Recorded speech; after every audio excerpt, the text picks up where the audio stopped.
Good morning! Going to work.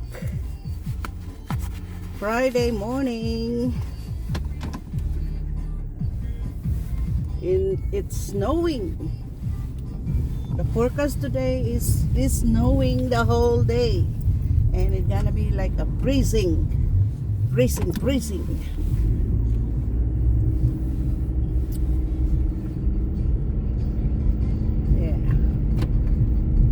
The city didn't clear up the roads yet, guys. The whole night snowing. And today, oh my goodness, it's snow. Dahil ito talaga, guys, ang peak ng winter. Ito ang peak ng winter season. January, February, and even March. Yan ang pinaka-peak ng ano namin. Season, winter.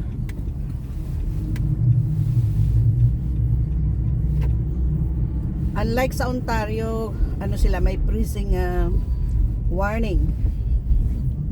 Tapos sa US din, may ano sila, snowstorm. Which is ang advantage ng Canada is ready sila sa winter, sa ganito. Sa US hindi sila masyado ready. Kasi hindi naman talaga sa kanila hindi sila sa US hindi nag-i-snow ng tulad dito sa Canada. Ano lang, parang light snow lang ang winter nila doon. Minsan nga hindi pa nag-i-snow. Kaya at times na ang snow, nagkaroon sila ng snowstorm, hindi sila ready. So ngayon, dahil nga sa weather forecast nila na magkakaroon sila ng snowstorm, freezing, tapos snowstorm, ano sila, nag-i-impact sila ng pagkain, tapos baka mawala ng kuryente, kaya nagre-ready sila. Nung last time, I think last year yun, or 2 years ago, nagkaroon dito ng snowstorm, ng freezing, tapos at the same time storm. Yung mga kahoy na na balot ng crystal, na crystallized na siya ng ice. Siyempre mabigat na yun. Naririnig ko talaga yung sa labas, naglalagatukan yung mga kahoy, na ibig sabihin na napuputol sila. Yun. Napuputol yung mga sanga. At meron pa nga na doon sa trabaho, yung sanga pumasok sa sa bintana, basag yung bintana, sira.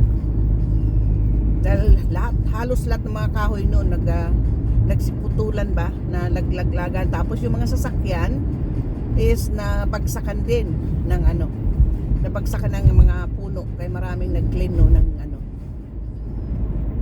maraming nag-claim sa insurance. Dahil yun ang yun ang nangyari pag snowstorm. Tapos kami, ginagawa namin, dahil sa meron kaming barbecuehan, di ba may gas yun?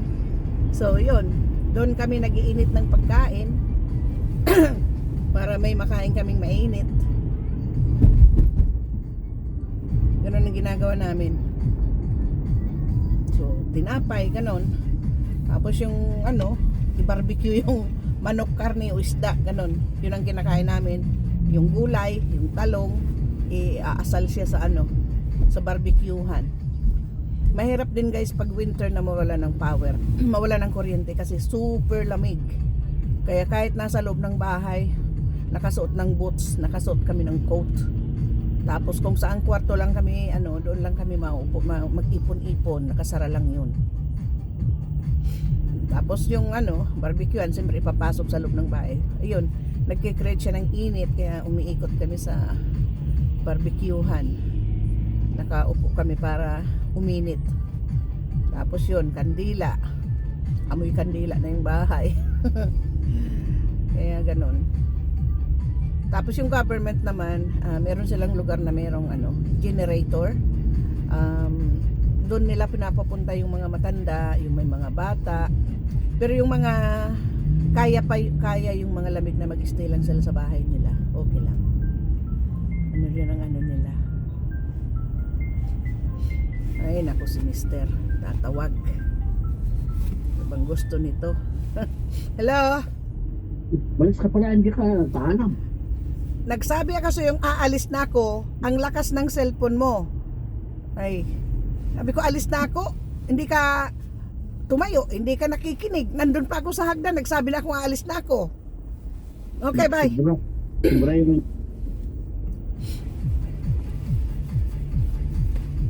Nakapokus kasi sorry, nakapokus kasi guys sa cellphone.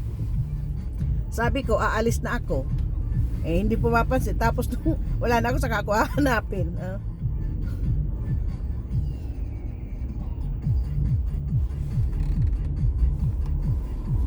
Ayan, paakyat na ako sa tulay as usual guys. Kahit usually Friday morning eh, hindi matraffic, pero ngayon ayan doon sa taas niya kita mo yung nagbi-blink-blink na mga red na ilaw. 7:43 na, mag-alas 8 na. Ay, hirap mag-drive ngayon pag ganito. Kaya nagdala akong extra boot sa sasakyan. Kasi ngayon naka-running shoes lang ako dahil walang snow kumbaga. Pero mamaya dahil may snow forecast, at least yun, may isusuot akong boots ready. Tapos meron din akong sa trabaho, extra sweater. Dahil pag nagbagsak ang weather, at least may sweater akong ilagay sa ilalim ng aking coat. Kasi itong coat na sinusuot ko, kung nakikita nyo minsan sa aking mga yung red na coat, manipis siya pero siya guys, mainit siya.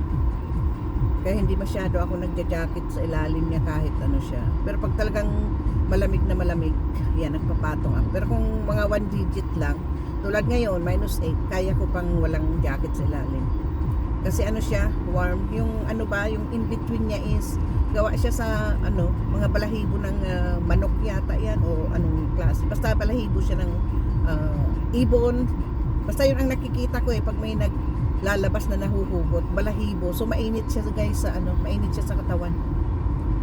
Yun ang ipinapasok nila sa mga jacket. Ang iba naman yung parang insulation na puti na ang gaan-gaan niyang kung halimbawa kuhain mo, pwede mo lang siya sa kamay mo na parang walang bigat. Ganon, yun ang nilalagay nila sa ilalim ng mga coats, mainit. So ganyan.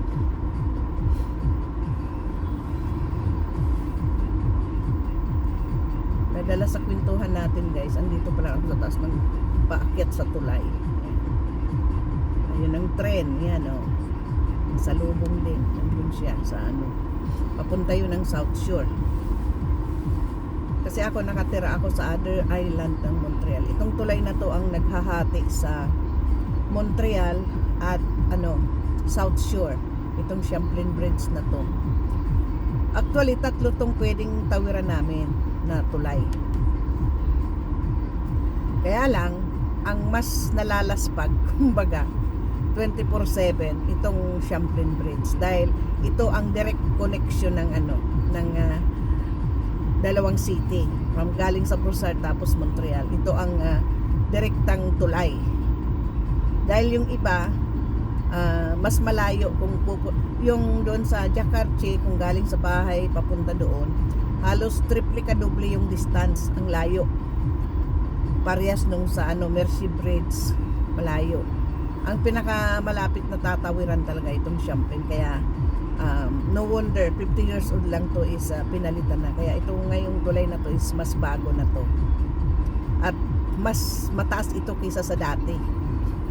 Yan ang dito guys. Kaya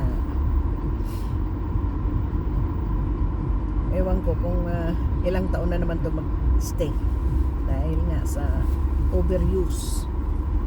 So that's it for now guys. Thank you for listening. Dahil habang nata-traffic, nagpipintuhan tayo. So please don't forget to subscribe my channel. Bye! God bless!